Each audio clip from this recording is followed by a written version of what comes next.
Imagine working hard every single day, doing your best, only to be told that you're not good enough because of your English. Now imagine being fired, along with 49 of your coworkers, for the same reason. You lose your job, your income, and your dignity, all because someone thought your accent didn't sound professional. But what if that moment of rejection became the spark that built a $10 million company?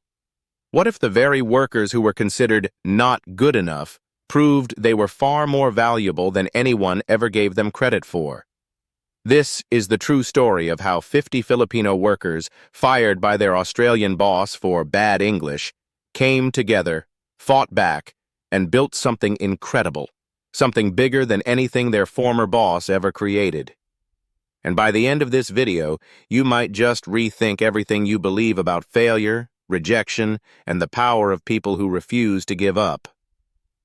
Before we dive deeper, let me ask you a question. Have you ever been underestimated because of your accent, your background, or where you come from? Think about it for a moment. If yes, tell us your experience in the comments. Your story might inspire someone who needs it. Now let's go back to where it all began. It started in a growing Australian outsourcing company. Most of the workers were based in the Philippines, doing customer service, admin work, sales support, and back-office tasks. These workers weren't just employees. Many of them had been there since the beginning, helping the company grow from almost nothing. They weren't perfect, but they were loyal, hard-working, and constantly improving. They believed they had a stable job, a future, and a boss who valued them. But everything changed when the Australian CEO claimed that the workers' English wasn't good enough for his vision of the company. Instead of offering training, improvements, or support, he simply fired almost all of them, 50 people, overnight. Just like that. No warning, no second chances. Imagine hearing you're being let go not because you were lazy, not because you were unskilled, but because the sound of your voice didn't fit someone else's idea of professional. How would you feel if this happened to you or your family? Would you be angry, hurt, motivated to prove them wrong? Drop your answer in the comments.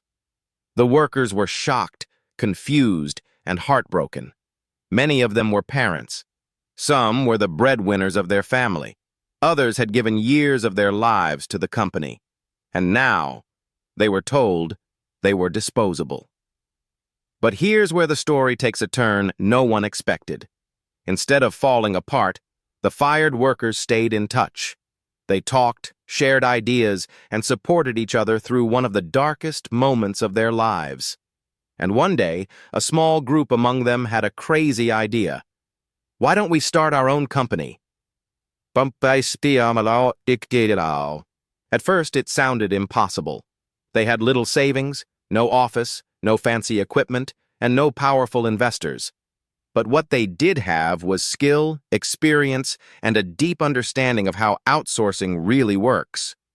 They had built systems, handled clients, solved problems, and knew exactly how to run operations because they had been doing it every day for years. And most importantly, they had something their old boss never saw in them: belief in themselves. So they started small, very small. Some worked from living rooms, bedrooms, noisy kitchens, or local cafes with unstable Wi-Fi. They took on tiny projects, data entry, customer support, small admin tasks, just enough to survive. But slowly, word began to spread. Their quality was good. Their teamwork was strong. Their communication was better than ever. Clients began recommending them to others. The company they created didn't grow because of perfect English. It grew because of trust, loyalty, skill, and the kind of hard work you can't measure in accent or grammar.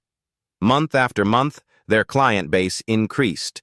They hired more people, Filipinos who were also looking for opportunities, people who wanted to work with leaders who understood their struggles. Instead of firing workers for their English, they helped employees improve. They offered training. They supported each other. They built a culture based on respect, not judgment. And then, something incredible happened. Within just a few years, this group of rejected workers built a company worth over $10 million. Let that sink in. The same workers who were told they weren't good enough ended up building a business far more successful than the one that fired them. Isn't it amazing how life works? Sometimes the door that shuts in your face is the push you needed towards something better. Let me ask you, do you believe failure can lead to something greater, or do you think it depends on the person? Leave your answer below. I'm curious what you think. Now, what about the Australian boss? What happened to him? Well, let's just say things didn't go the way he expected. Clients started noticing the decline in service quality after the mass firing. Without the skilled Filipino workers who handled the operations, complaints increased. Eventually, many clients left.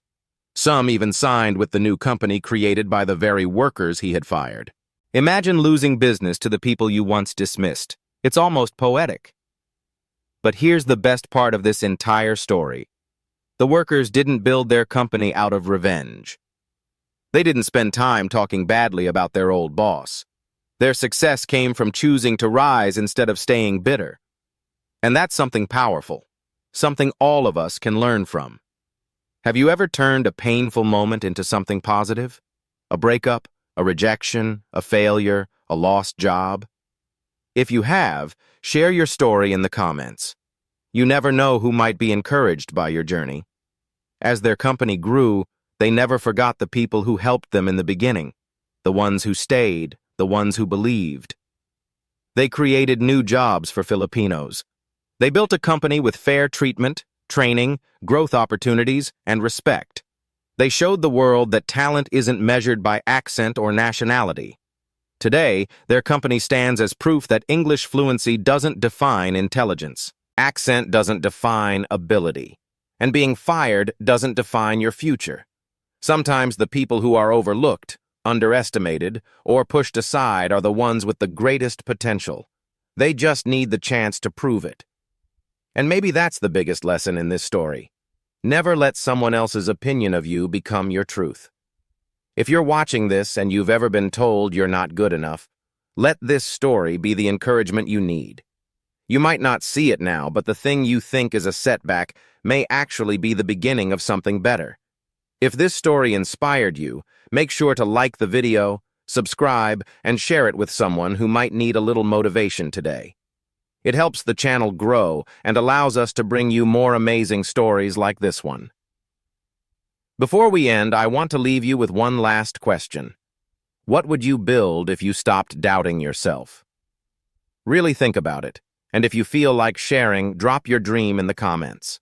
You never know who might read it and cheer you on. Thank you for watching, and remember, your voice, your skill, and your story matter more than anyone's opinion about your English. Keep going, keep believing, and keep proving them wrong, not with your words, but with your success.